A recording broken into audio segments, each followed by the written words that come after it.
Toute la louange appartient à Allah. Nous le louons, nous lui demandons de nous pardonner. Nous lui demandons son aide.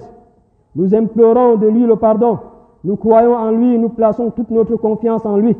J'atteste qu'il n'existe rien qui mérite d'être adoré excepté Allah, lui seul, et il n'a aucun associé. Et j'atteste que Muhammad est son serviteur et son messager.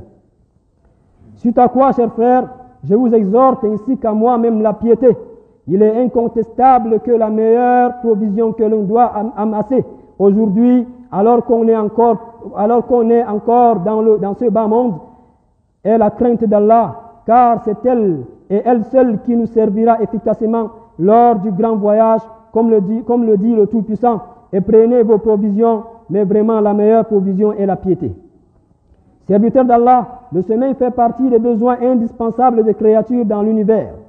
Et un signe parmi les grands signes d'Allah.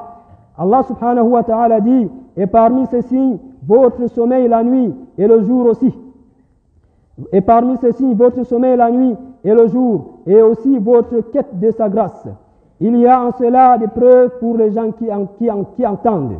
Chers frères en islam, notre belle religion encourage ses fidèles à dormir convenablement selon la tradition prophétique, afin de fonctionner correctement au cours de la journée et de pouvoir travailler en toute sécurité. Cependant, certaines règles et certains usages sont à respecter pour dormir religieusement et pacifiquement.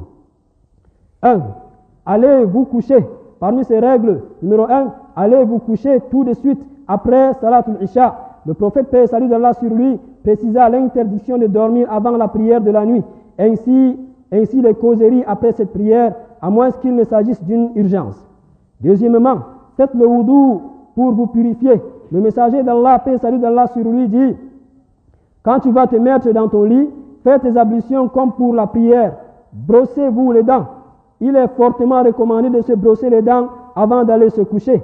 Les dentistes le recommandent. Et Aïcha rapporta par ailleurs que le prophète, paix et salut d'Allah sur lui, dit, le siwak nettoie et purifie la bouche et satisfait le Seigneur.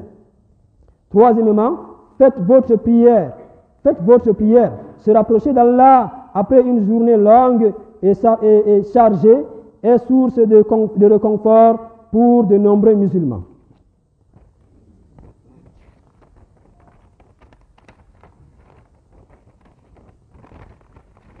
Quatrièmement, faites le tour de votre maison avant d'aller dormir. Le prophète, paix et salut d'Allah sur lui, dit, couvrez vos récipients, attachez les bouches de vos outres, fermez les portes, éteignez les lampes. En effet, Satan ne détache pas une outre et n'ouvre pas une porte et ne découvre pas un récipient. Avant de vous coucher, assurez-vous que vos portes et vos fenêtres sont fermées et bien verrouillées, afin d'être en sécurité chez vous. Les lampes et bougies et autres flammes devront être éteintes. La nourriture et les boissons devront être couvertes et rangées. Cinquièmement, dormez dans un endroit propre. Si beaucoup de gens dorment dans un lit, vous pourrez dormir où vous voulez, tant que l'endroit est propre et confortable. Avant de dormir, il est recommandé d'épousseter légèrement son lit afin de s'assurer qu'il soit suffisamment propre pour s'y allonger. Le prophète, paix et salut d'Allah sur lui, dit, lorsque l'un de vous veut se mettre au lit, qu'il époussette son matelas avec la partie intérieure de son vêtement, car il ne sait pas ce qui l'a précédé dans son lit. Sixièmement, récitez quelques chapitres du Saint-Coran avant d'aller vous coucher. Récitez Ayatul Kursi, récitez les 2 derniers versets de Surat Al-Baqarah, récitez les dernières sourates du Coran. Il a été rapporté par Aïcha que lorsque le prophète, paix et salut d'Allah sur lui, allait se coucher, chaque soir, il joignait ses mains et soufflait dedans, avant de réciter dans ses mains Suratul Ikhlas, Surat Falaq, Surat An-Nas. Il essuyait ensuite ses mains sur toutes les parties du corps où il le pouvait, en commençant par sa tête, son visage et l'avant de son corps. Il faisait cela 3 fois. Numéro 7, sachez dans quelle position dormir.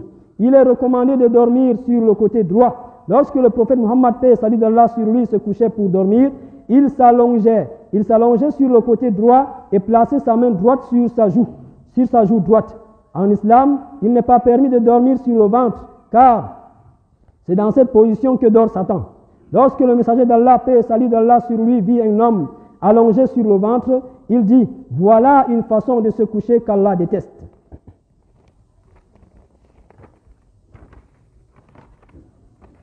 Serviteur d'Allah, multiplier les prières sur le prophète, paix et salut d'Allah sur lui, est une marque d'amour. Elle offre les bienfaits multiples tels que le pardon de ses péchés, le soulagement des difficultés et l'accès au paradis.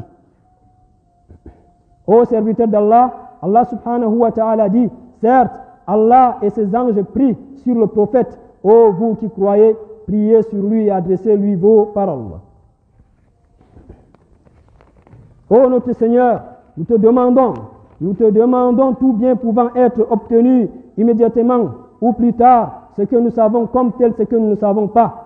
Et nous nous réfugions auprès de toi contre tout mal pouvant survenir immédiatement ou plus tard, ce que nous savons comme tel et ce que nous ne savons pas. Ô Allah, nous te demandons le meilleur de ce que t'a demandé ton serviteur et ton prophète Muhammad, qu'Allah prie sur lui et le salut.